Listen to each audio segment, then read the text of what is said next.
नमस्कार दोस्तों, आपका ब्रेन कंपटीशन क्लासेस में आप सभी का स्वागत है। आज की क्लास जो है लकार प्रकरण से संबंधित है। अभी तक आपने इस चैनल पर वर्णमाला से संबंधित प्रत्याहार, माहेश्वर सूत्र और संधियाँ पढ़ी।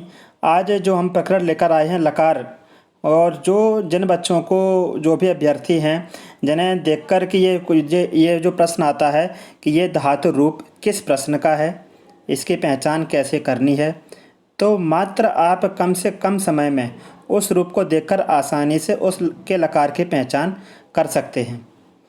तो आपका ज़्यादा समय ना लेते हुए सीधे अपने वीडियो पर चलते हैं।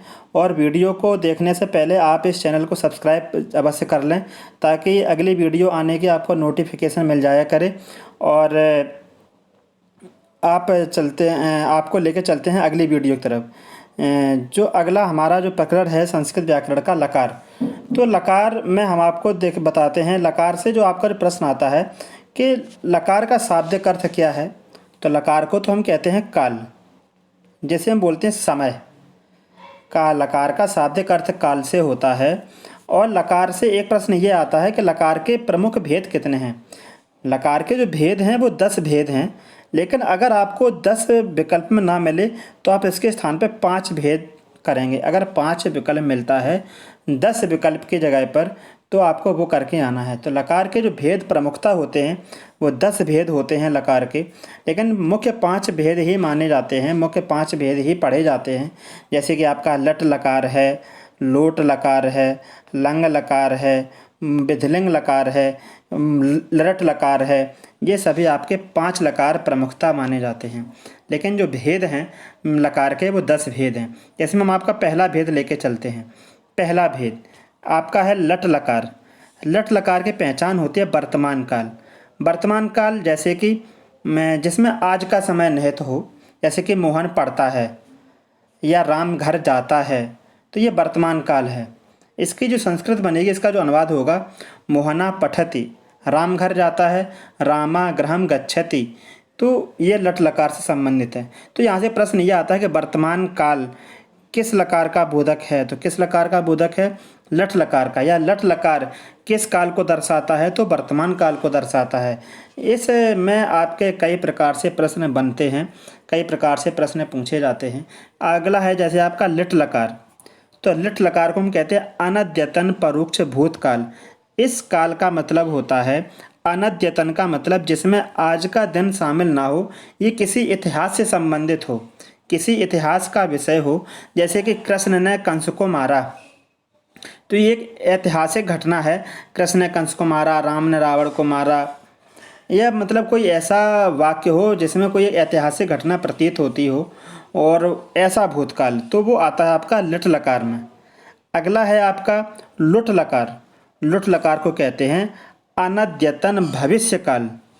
अनद्यतन भविष्य काल, यहाँ पर हम लिखे दे रहे हैं अनद्यतन भविष्य काल। इस अनद्यतन का मतलब होता है जिसमें आज का दिन शामिल ना हो, अन्य किसी दिन हो, आज का दिन शामिल ना हो। अनद्यतन का अन माने ना, अद्य माने नहीं, तो जिसमें अद्य माने आज, ना माने नहीं, जिसमें आज का दिन सम्मिलित ना हो, ऐसा भविष्य काल। तो जैसे कि लिखा वह परसों घर जाएगा, तो वह परसों घर जाएगा यानी कि सहा। परसों की होती है परस्वा। जैसे कि आने वाला जो कल होता है, आने वाले की कल की संस्कृत होती है स्व, और बीता हुआ कल की होती है हिया।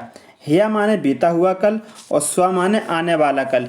इसी के साथ में अगर हम पर शब्द आगे जोड़ देते हैं तो परस्वा माने हो जाता है आने वाला परसों, और पर इसके अगर हम पर जोड़ दें तो पर हिया का मतलब हो जाता है बीता हुआ परसों।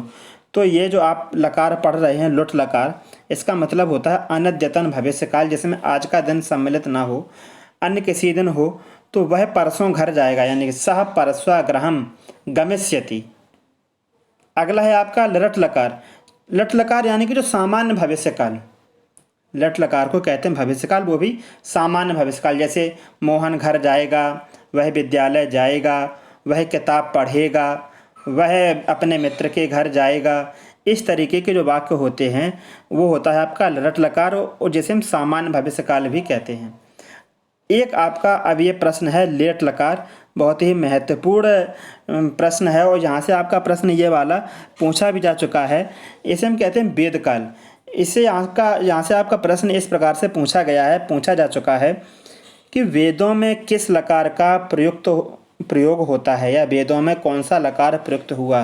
तो वेदों में लेट लकार प्रयुक्त हुआ, ये आपका प्रश्न पूछा जा चुका है। वेदों में किस लकार का प्रयोग होता है, तो लेट लकार का प्रयोग होता है। यहाँ पर टापे हलंत लगी हुई है। वेदों में लेट लकार का प्रयोग होता है। अगला है आपका आज्ञावाची। तो छठवां जो भेद है आज्ञावाची, जैसे हम संस्कृत में लोट लकार कहते हैं।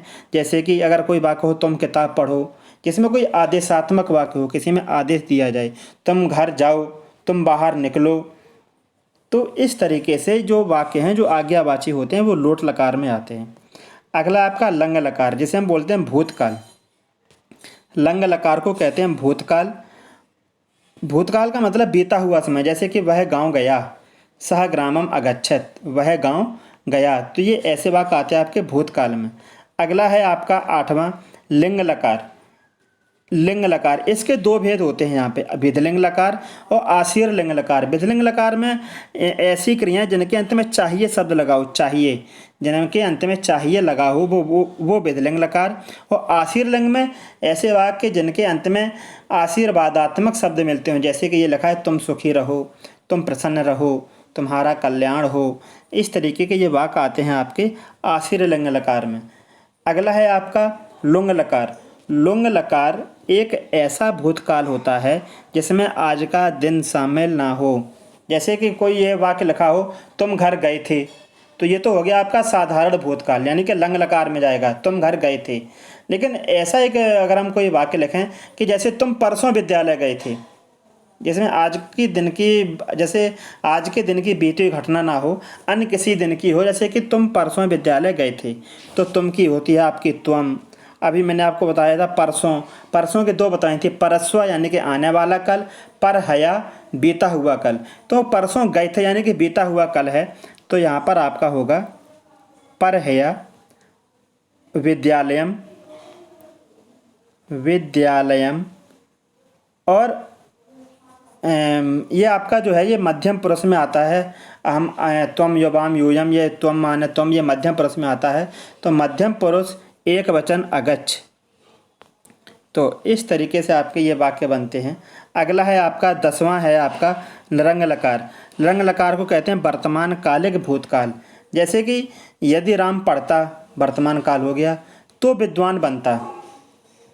यदि राम पढ़ता तो विद्वान बनता। अगर इस तरीके के वाक्य हों, यदि तुम पढ़ते तो पास होते, यदि इस तरीके के जो वाक्य मिलते हैं वो लरंग लकार में आते हैं, जिनकी हिंदी होती है वर्तमान कालिक भूतकाल। तो ये जो 10 जो भेद हैं मैंने आपको बहुत ही साधारण तरीके से बताई। यदि इनके याद करने का तरीका आपको एक हम बताते हैं कि इनमें आप केवल 3 वर्ड याद रखें, ला, टा और इंगा। अगर आप ये 3 वर्ड याद रखते हैं, इन्हीं 3 वर्डों से आपके 10 लकार आप आराम से याद कर सकते हैं।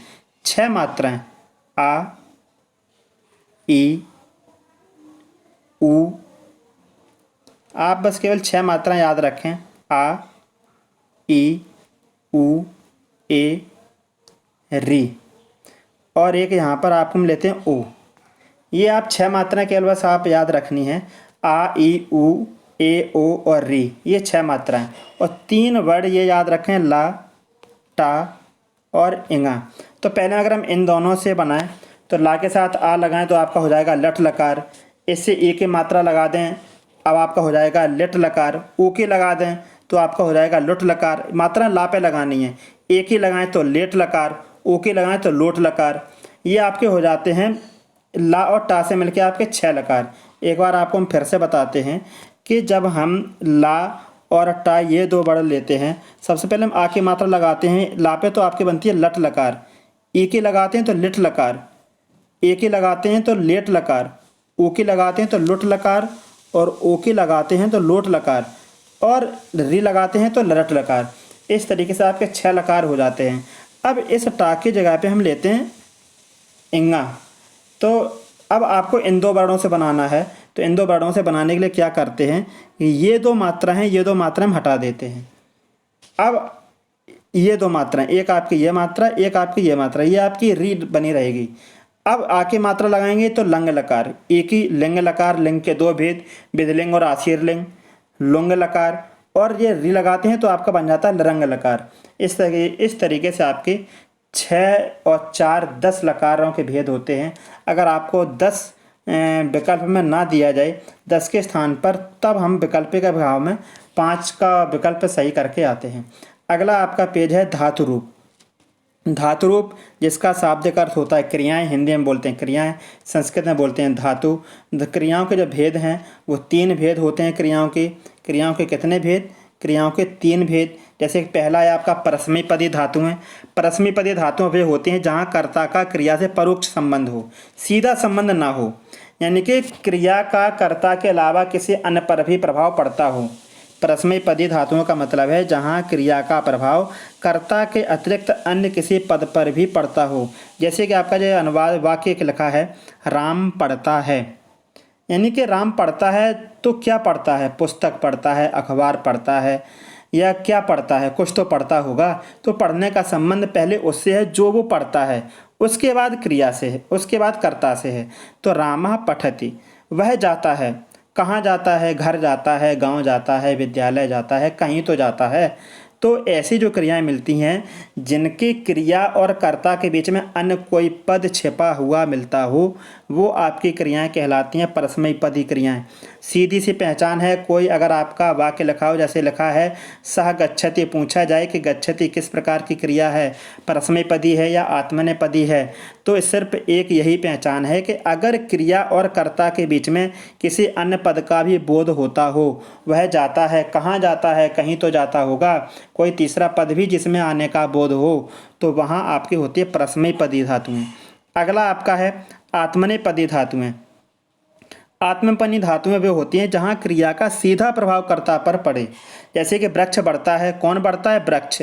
तो बढ़ने का संबंध जो है वो सीधा वृक्ष से है, यानी कि क्रिया का संबंध सीधा कर्ता से है। तो वृक्षा वर्धते, वे दोनों हंसते हैं। कौन हंसते हैं? वे दोनों हंसते हैं। अब हंसने का संबंध सीधा कर्ता से है, उन दोनों से है। तो यहाँ भी क्रिया का जो संबंध है वो सीधा सीधा कर्ता से। मोर नाचता है, कौन नाचता है? मोर नाचता है। तो नाचने का संबंध जो है वो सीधा सीधा कर्ता से है। तो यहाँ पर आप इन तीनों वाक्यों में देख रहे होंगे क्रिया और कर्ता के बीच में आपको तीसरा पद देखने को नहीं मिलेगा।